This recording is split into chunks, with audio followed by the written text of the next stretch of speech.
Всем привет, с вами Валерия. Добро пожаловать в мой волшебный творческий мир. Сегодня мы с вами будем создавать панно из природных материалов.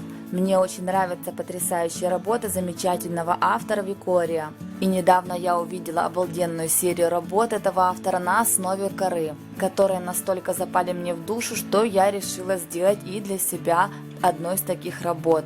Конечно же, полностью копировать автора мы не будем, воспользуемся идеей коры и сочетания экоматериалов. Большое спасибо замечательному автору за идею. Для работы нам понадобятся следующие материалы: кусок коры, шпагат, кисточка, акриловый лак, термопистолет, ножницы, кусочки кружева, крупная деревянная бусина в тон работы, 3 небольших яйца для птичьего гнезда. Их можно сделать собственноручно из любой самозатвердевающей или запекаемой массы.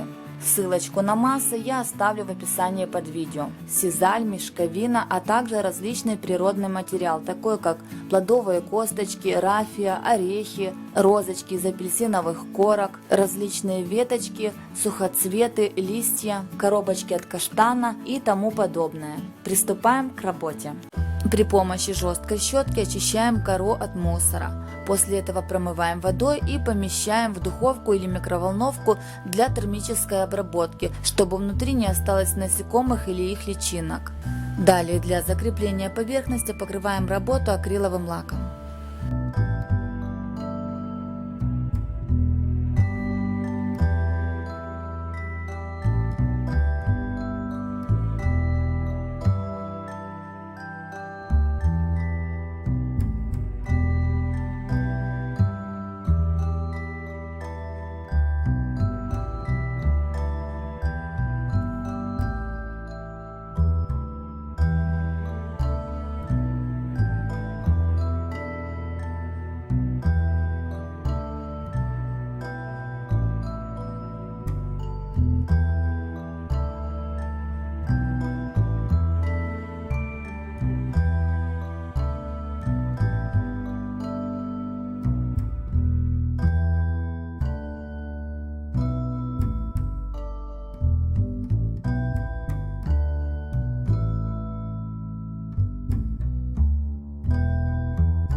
В таких работах я вначале всегда собираю приблизительную композицию, как это все будет смотреться, а затем уже приклеиваю все элементы на место.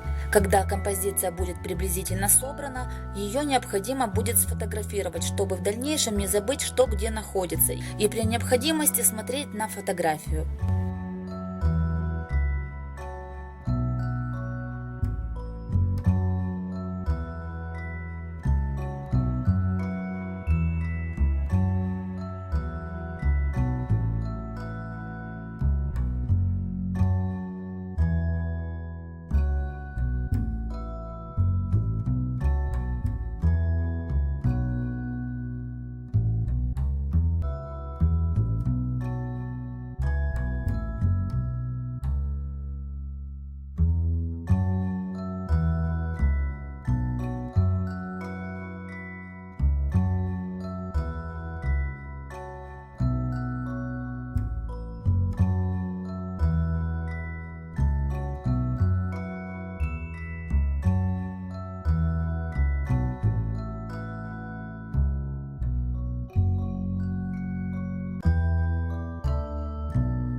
Чаще всего изделия из природных материалов лаком не покрывают, но я все-таки советую покрыть лаком хотя бы сухоцветы, мешковину и кружева, чтобы за изделием было легче ухаживать. Свою же работу я все-таки решила покрыть лаком полностью. Буду применять два вида лака: матовый и полуглянцевый. Полуглянцевым лаком я покрою листья, а также немного сухоцветы и там, где наносила бронзу, чтобы она не потеряла свой блеск. Работа готова. Конечно же, не обязательно композицию составлять именно так или применять точно такие же материалы. Делайте все на свое усмотрение из имеющихся материалов на свой вкус. Огромный привет всем моим подписчикам. Благодарю вас за то, что вы у меня есть. Желаю всем вам творческого вдохновения и всего самого-самого волшебно прекрасного. До новых встреч!